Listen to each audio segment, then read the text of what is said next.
Então, quando se tem um negócio, muitas pessoas começam a oferecer para depois analisar o seu cliente. Mas é super importante primeiro analisar o seu cliente e depois oferecer, porque o alvo, o tiro ali, ó, vai ser muito mais certeiro. E isso é super importante. Porém, o seu negócio que já está em desenvolvimento, você já vendeu algum produto, você também pode usar isso a favor do seu negócio. E é sobre isso que nós vamos conversar hoje. Como definir passo a passo o seu cliente ideal. Primeiro, crie uma pesquisa detalhada. E a pesquisa, ela tem de forma abrangente algo que é geral, mas você vai cada vez mais afinilando até chegar numa característica mais resumida, uma característica que de fato gere uma identificação mais forte de pessoas que tem essa característica que você definiu. Então, Kézia, qual é o primeiro passo? Descreva os dados gerais, demográficos do seu cliente ideal. Você é um negócio local? Sim. Envia para todo o Brasil? Não. Sim ou não? Você escreve aí. Depois, o seu produto é para quem? Se você não souber para quem é o seu produto, primeiro você vai conhecer o seu produto. Ah, eu vendo livros de tal gênero, gênero de terror. Você vai oferecer esse livro para alguém que ama romance? Essa pessoa não vai querer ler esse livro nunca. Então, precisam ser pessoas que se interessam por coisas mais exóticas, coisas que geram mais medo, geram suspense, a pessoa gosta de sentir um certo frio na barriga. Então, dados gerais. Então, primeiro você vai definir os dados gerais. Aonde mora, a idade que tem, feminino ou masculino. Até piso salarial você também pode pôr de acordo com o seu produto. Será que o seu produto é um produto de luxo? Então, você precisa definir qual é o salário dessa pessoa, porque senão você pode oferecer para pessoas que ganham bem menos e essa pessoa nunca vai comprar. E não é nem porque ela não quer, porque de fato não tem condição. O seu produto naquele momento não é para ela. Ah, o meu produto tem um valor mais acessível, então o seu produto é para classe média, para classe baixa média, entendeu? Então você vai colocando as características, a profissão, se for algo muito mais específico, você vai definindo. Vamos supor que você é dono de uma loja de uniformes. E dentro dessa loja de uniformes, a gente sabe que geralmente faz tudo quanto é tipo de uniformes. Para a escola, jalecos para pessoas usarem na enfermagem, ou alunos, né, que ainda estão na faculdade precisam usar jalecos dentro dos laboratórios. Tem também, eles geralmente fazem roupas customizadas e tudo mais. E há algumas lojas de uniformes que também fazem roupas no geral para pessoas que trabalham como chefes de cozinha ou confeiteiras, donos de restaurantes.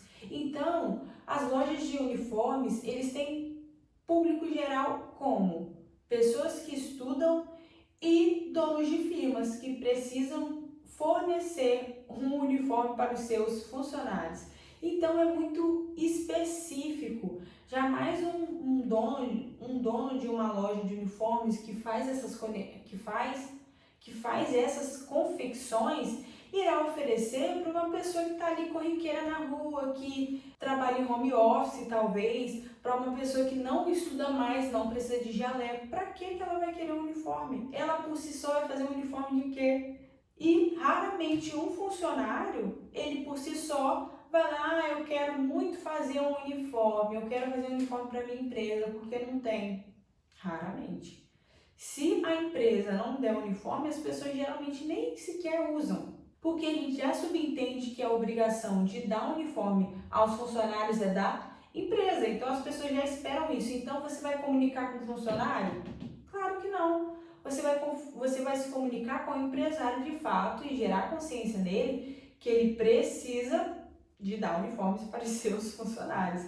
Então, qual seria o cliente ideal dessa empresa de uniforme? Primeiro, eles vendem uniformes para estudantes, né? Então seria mães, pais que precisam fornecer uniformes para os seus filhos irem estudar, que geralmente as escolas não permitem que entram sem a farda, né, sem uniforme. Então isso é super importante.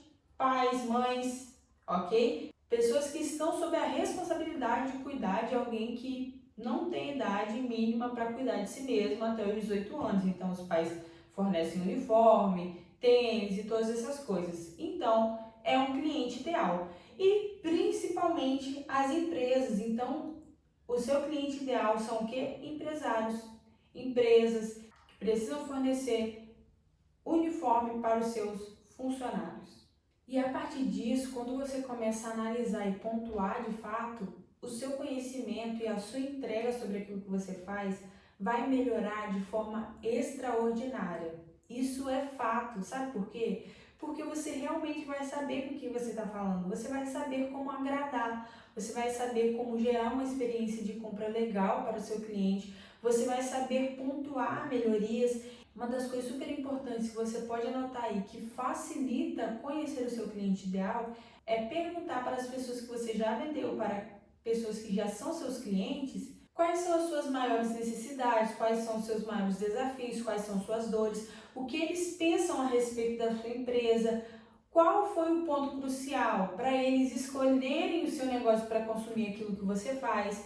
Então, a partir dessa resposta e desse feedback, você também consegue captar características comuns entre os seus clientes e você vai pontuando e a partir disso você consegue ter um feedback bom ou um feedback ruim, mas de tudo a gente tira proveito, porque nós precisamos pensar assim, porque muitas empresas olham para um feedback ruim e começam a reclamar do cliente, que o cliente é isso, o cliente é aquilo. E há clientes complicados? Sim. Mas você precisa aprender, de fato, a fazer com limão uma limonada. Então você pega esses pontos negativos, se de fato forem pontos negativos, e você começa a pensar como eu melhoro e como eu pontuo certas estratégias, certas metas para tapar essa lacuna que tem sido uma dor para o meu cliente e a minha empresa não tem conseguido suprir isso. Então, feedback ruim é para melhoria. Você começa a enxergar com os olhos do seu cliente, não com o seu. E muitas empresas vivem numa bolha e erram muito nisso. Olham para o seu negócio só com a sua ótica, achando que você está vendendo um produto para si mesmo. Eu entendo e acredito que você precisa abraçar e amar a sua ideia, isso é verdade. Você precisa acreditar naquilo que você faz, naquilo que você vende. Porém, ao vender para o seu cliente, você precisa ter a ótica e a visão dele e não a sua. E não a sua, porque no final das contas, quem vai consumir, comprar e se beneficiar com o seu produto ou seu serviço não é você, é o seu cliente. E para ele de fato sair satisfeito, você precisa conhecê-lo de verdade, de forma profunda, cuidadosa e detalhada, analisando realmente sobre essa pessoa.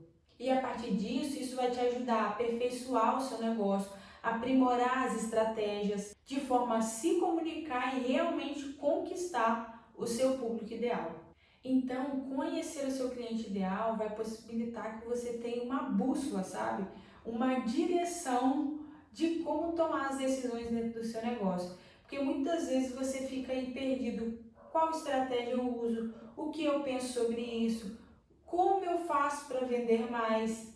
E talvez tudo isso mudaria tendo direção a partir do seu cliente, não é a partir de você, daquilo que você pensa ou do mundo que você vive aí que acha que é o suficiente para oferecer um bom serviço, mas é trazer o seu cliente para perto e de fato buscar atender as necessidades dele e não as suas. Então, faça isso. Busque conhecer de verdade o seu cliente ideal, porque isso te dará direção, aperfeiçoamento, melhoria e, consequentemente, resultados de verdade para o seu negócio. E lembre-se, a jornada para o sucesso vem com um conhecimento profundo e detalhado do seu cliente ideal.